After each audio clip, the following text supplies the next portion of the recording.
నేను కాకరకాయ బెల్లం పులుసు పెడుతున్నాను. ఈ కాకరకాయ ముక్కలు ఎలా కోసుకోవాలి, కరివేపాకు, పచ్చిమిర్చి, ఉల్లిపాయలు, ఒక టమాటా, ఆవాలు, జీలకర్ర, ఆయిల్ పెట్టాను, వేస్తున్నాను.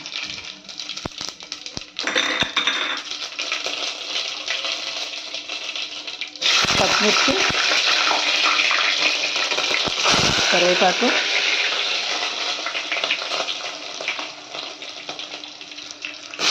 ఉల్లిపాయలు, 2 ఉల్లిపాయలు, ఇది పెద్ద ఉల్లిపాయలు 2.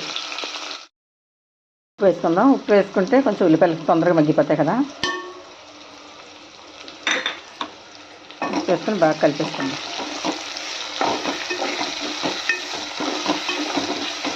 ఉల్లిపాయలు బాగా మగ్గాలి.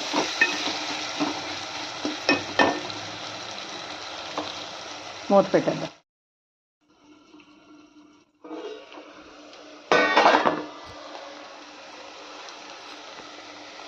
అదిగో బాగా మగ్గిపోయినాయి కదా. ఇప్పుడు కాకరకాయ ముక్కలు వేస్తాం.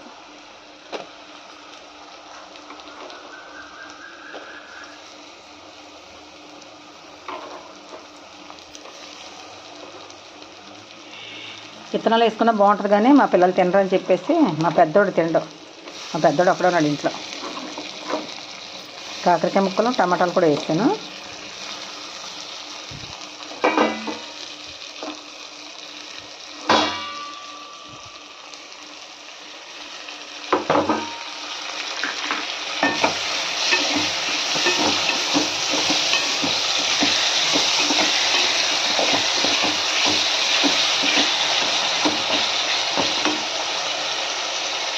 మళ్ళీ మూత పెట్టేస్తే బాగా మగ్గుద్ది.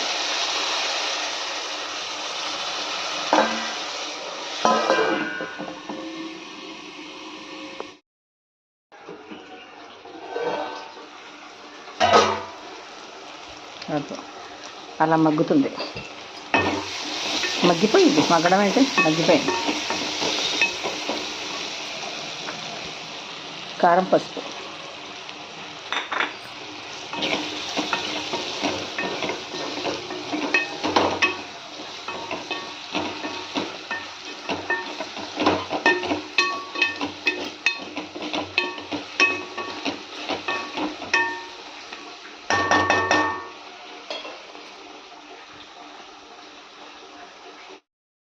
పోతుంది కదా, కొంచెం నీళ్ళు పోద్దాం.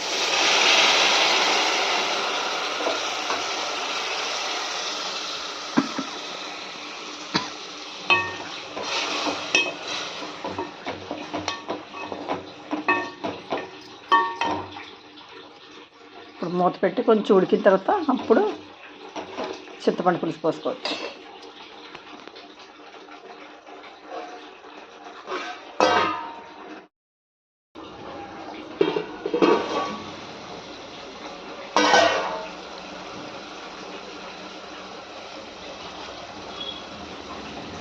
ఇప్పుడు చిక్కగా తీసుకున్న చింతపండు పులుసు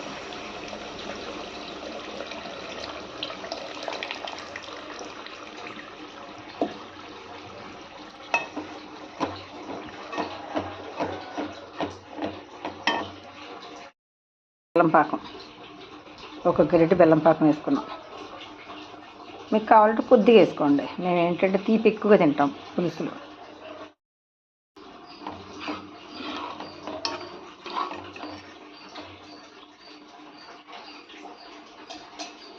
ఇప్పుడు పులుసు మరగాలి 10 నిమిషాలు. అలా పులుసు మరుగుతుంది. అన్నీ సరిపోయినాయి. ఇలా మరుగుతున్నప్పుడు మా అబ్బాయికి ముక్కలు రాకుండా ఉట్టి పులుసు తీయాలి.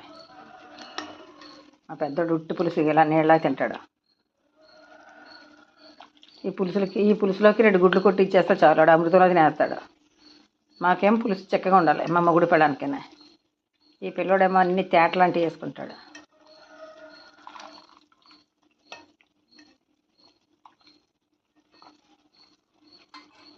కాకరకాయ ముక్కలు తినడం.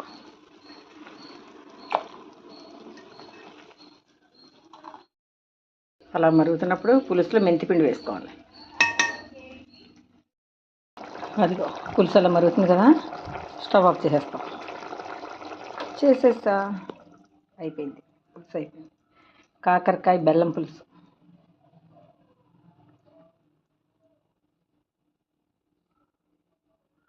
కాకరకాయ బెల్లం పులుసు రెడీ.